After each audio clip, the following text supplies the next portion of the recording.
Hey, if you're watching this video right now, that means you're looking for CDL tanker questions and answers. So that means that you probably are looking to pass your CDL permit and add the tanker endorsement onto there. One of the steps to actually adding the tanker endorsement is that you have to pass a written exam and you must get 80% or better for the tankers itself. A lot of people have questions about, hey, what about the whole ELDT thing? What's going on there? If you watch to the end of the video, I'm going to tell you exactly what you need to know in order to learn whether you qualify for ELDT stuff or whether you don't. If you don't know what ELDT is, that's a new federal requirement that happened in February of 2022 that requires people to jump through a whole lot more hoops just to add things on their license or get a CDL license in general. But maybe you qualify, maybe you don't, but you gotta wait till the end of the video to see what kind of hoops you're gonna have to jump through for the tanker endorsement specifically. So in this video, what we're going to be doing is we're going to be talking about the CDL tanker endorsement and giving you different questions and answers for it. We're not going to give you all the questions and answers, but this is going to give you a good understanding of what you're going to have to know for the test itself. Plus, we're trying to give you the real CDL knowledge, so then you're ready to go in the real world, first pass the test, and actually be safe and make a lot of money driving tankers. Now, I guess before we get into this, you're going to have to think, why would I want to get a tanker endorsement in the first place? So CDL tanker endorsement is going to give you the ability to drive one of these things, which is kind of like a soda can on its side with some wheels on it. Most of these tankers are going to be transporting liquids, so things that are very common are going to be like gasoline tankers. But you also have different tankers transporting things like sand for the concrete industry, or even like grain when you're talking about foods and stuff like that. So it does not always have to be liquid. But if you want the ability to actually expand how many things you're able to drive on your CDL license, just pass this test and then that's it. You have it for the rest of your life. I have a tanker endorsement. I've never driven a tank in real life, but I have the ability to do so. So why limit yourself? So that's why you'd want to actually go and take this test and make sure that you pass the very first time, because once you pass, you're ready to rock and roll and you can drive those tankers. So let's get back into the questions. Question number one is going to be, when loading a cargo tank with liquid, you must consider which of the following. A, illegal weight limits in the states which you are operating. B, the amount of liquid will expand during transportation. And C, the weight of the liquid. Or D, all of the above. The correct answer here is D, all of the above. Is that correct? Yes, it is. We got some sound effects here. Boom. All right, so why is D correct? So when it comes to the legal weight limits, of course, you're going to have to watch how heavy you actually are, because no matter what you're transporting, if you get caught on the street and you're overweight, those fines can be upwards of the tens of thousands of dollars, and I'm not joking. Number two is going to, or letter B is going to be the amount of liquid, the liquid will expand during transportation. That's super important. Depending on how much it expands, depends on how much liquid you should actually put into it, right? So things like soap, depending on the temperature, can expand or contract. Everything is actually going to expand a little bit depending on the heat and depending on different conditions that you're going to be driving through. And then C is going to be the weight of the liquid, which kind of goes into letter A as well, which is about making sure that overall weight is under control. So question number two, you need to be extremely careful when driving smooth bore tanks. This is especially true when you are A, going up or downhill, B, starting or stopping, C, uploading, C, loading or unloading, and D, hauling milk or other food products. So what do you think the answer is? Is it A or B? That's pretty much what I'm leaning towards. And if you thought the answer was A, I'm going to have to give you one of those sound effects because that is incorrect. The answer in this is going to be starting and stopping, so B. That's right, we got some applause there. All right, so when it comes to starting and stopping, so first thing you have to understand is, what is a smoothbore tank? Smoothbore tank, again, think about that can on its side, means that there's nothing in between, which means that the liquid can go all the way from one side of the tank all the way to the other. So when you're coming to a full stop, that means you're going to create a wave inside of your vehicle, which is going to be called a surge. And that what actually happens is you'll come to a full stop, and then all of a sudden the wave will happen after you stop. It will actually push you forward a little bit more. Same thing happens when you want to start. say you start really fast, what's going to happen is the water is going to get pushed all the way to the back of the vehicle, and it's going to kind of pull you back, almost like you're riding a horse. So definitely super careful if you're riding a smooth bore tank. Next question is going to be question number 3. When you unload the smaller compartments of the tanker with bulkheads, be careful to check your what? Either A, weight distribution, B, air to fuel ratio, C, water content, or D, power usage. Their correct answer here is going to be A, weight distribution. So if you have multiple compartments in your tank, and you want to make sure that you're evenly dispersed on the weight, because if all the weight's on the back versus all the weight being on the front, one thing is you could be illegal on your axle weight itself, and 2 is going to change dramatically how you make turns and how you're going at high speeds. Because if all the weight's in the back, the truck's going to feel one way. If all the weight's in the front, the truck's going to feel another way. But on top of that, you might be overweight on the axle weight itself, simply because each set of axles can only be up to a maximum amount of weight depending on the state that you're in. Alright, so next question, question number 4. When should a driver of a tank vehicle who has lost their brakes use a truck escape ramp? Letter A is going to be never. B is going to be only when the tanker is empty. C, only when the tank has bulkheads. Or D, always. The correct answer here is going to be always. So what does this actually mean? So say you're going down a hill in a tanker vehicle, and all of a sudden you have no brakes for whatever reason. You want to make sure you take the escape ramp at all costs. Now, what are escape ramps? This is a picture of what an escape ramp actually looks like. If you're out in the west or maybe in a hilly area of the country, you're going to see a lot of different escape ramps on long downgrades, which is the ability to kind of move the whole truck off the road, and it kind of goes in an upward direction with soft gravel on the bottom, which means that the truck kind of gets stuck into the gravel and it stops the truck from actually moving. Because if you do not do that, this is probably the sound that you're going to be hearing. The Twilight Zone, right? So you definitely want to watch out for that. And tell me, are my jokes good or are they really bad? You let me know in comments below. Alright, so next question is going to be question number 5. Because of higher center of gravity in tanks, which of the following is important to remember? A, tanks can roll over at the posted speed limits for curves and ramps. B, most tankers have the high center of gravity.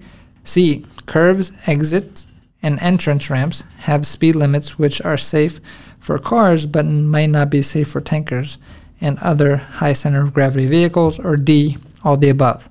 Now this answer seems pretty simple to me, which is going to be letter D. It's all the above. What does high center of gravity mean? That means that a majority of the weight is more towards the top of the actual vehicle itself. What happens is when you're actually going through a curve, the actual vehicle can come over to the side simply because a lot of that weight is there. So when you're driving a tanker and you're making your turns, especially on exit ramps, if it's listed at 30 miles an hour, you want to go minimum, and I mean minimum, at least 5 miles less than what the posted speed limit is for that. So in that case, you're going to go 5 miles less, and you can always go more than that because at the end of the day, you are in control of your safety and the safety of others around you. Now, the next question is going to be question number 6. Ramp speeds are standardized for what? So it's going to be either A, cars, B, buses, C, trucks, or D, all the above. And the correct answer here is going to be cars. So when it comes to the cars itself, you want to make sure that, or when it comes to the ramp speeds, so when it comes to the ramp speeds, those are anytime you're getting onto a highway or off a highway, and you'll see a posted speed limit sign. Like I said, those speeds are for cars only. Trucks should be going at least 5 miles an hour below that speed limit to make sure you're safe. If you're driving a super high center of gravity vehicle, then you want to make sure you're going even slower than that as well. So question number 7. You are driving a loaded tanker and are exiting the highway using an off-ramp that curves downhill and the right. You should A, observe the posted speed limit sign for the off-ramp. B, slow down to a safe speed before exiting. C, come to a full stop at the stop of the ramp and then proceed with caution. Or D, wait until you are in the turn before downshifting. So the correct answer here is going to be letter B. So letter B means slow down to a safe speed before entering the actual ramp itself or the curve or the exit. So you want to make sure you're slowing down before you get into the exit, and the actual ruling is you want to accelerate through the exit. Why is that? You don't want to be slowing down throughout the curves itself simply because you lose traction. But when you accelerate through the curve, you're actually gaining the traction, and it's actually a much safer way to operate the vehicle during curves. So next question will be question number 8. You're driving a tank truck and then the front wheels begin to skid. What do you think will occur? Letter A is going to be you will continue in a straight line, keep moving forward regardless of how you steer. B, the liquid surge will pull the tanker to the right or to the left. C, the truck will roll over. D, the truck will stop in the shortest distance because the surge is at the rear of the vehicle. The correct answer here is going to be A. I know this sounds kind of weird, but if your front wheels lock up, that means that they're skidding, right? So that means they're going to have skid marks. No matter whether you turn the wheel to the right or you turn the wheel to the left, it's going to continue to go straight because there is no traction at all on those front wheels. So that's why the correct answer here is going to be letter A. Now, second to last question, we have question number 9. A liquid tanker with baffles can still have what kind of surge? Either A, side-to-side surge, B, top-to-bottom surge, C, front-to-back, or D, quick surge. Now, remember what we talked about, what was a surge? It was the waves that are created in the tank itself. Now, in order to answer this question, you have to understand what is a baffled tank. Baffled tank, like we talked about smoothbore, is something that's a can that has no walls in between. A baffled tank actually has partitions inside the tank itself, and it reduces the surge going from front to back. So if that's the case, we already know that letter C is no longer the answer, which means that letter A is the correct answer here. So the water can still go from side to side, but not front to back when it comes to a baffled tank. And for the last question, and if you have liked my jokes, thank you very much. If you haven't, that's what you're going to hear. All right, so last question, and I'm sure that you're happy to hear this one. Is it going to be a traffic emergency requires you to leave the roadway and escape to the shoulder? If possible, you should slow down to what speed before applying your brakes? Now, this is a question that should show up on tankers, but it might even show up on other quizzes that you take for the permit itself. And the possible answers are going to be A, 20 miles an hour, B, 30 miles an hour, C, 40, or D, 50. The correct answer here is 20. I don't know why it's 20. Somebody decided it's 20, so it's going to be 20. So remember, the answer is if you're going to escape off a road, try to get down to 20 miles an hour before you actually press on the brakes. And the logical reason behind that is if you're going too fast, you're actually going to lock the brakes up and you're going to lose more control of the vehicle, which means you're going to start skidding and you're not going to be able to stop the truck properly. If you wait till 20 miles an hour, then things are slow enough where the brakes will work just like normal and everything is safe. So that is the first 10 questions of tanker that we're going to be talking about. Watch our later videos. You always want to lock on in to the channel, subscribe, and like, so then you can actually see more content that's coming out for this plus so much more. I think we have over 1,000 videos on our channel, so there's a whole bunch of stuff that you can see. But I did promise you guys, for the people who waited till the end, how does tanker and ELDT kind of go together? So let's break it down. First question is going to be, what is ELDT? ELDT stands for Entry-Level Driver Training. So what does that mean? That means that if you want to upgrade your license or you want to get your CDL license, you have to go through the ELDT process. So it can get kind of complicated. The first rule is going to be you have to go to a truck driving school. Second rule is going to be you have to go through, the truck driving school has to certify you in 3 different ways. In the theory portion, in the parking, or what they call range, and then in the driving portion on the road itself, and also just like overall skills.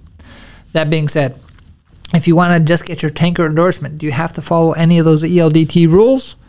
Let's see. No, you don't. That's right. You can clap at all you want because ELDT does not apply for tanker endorsement.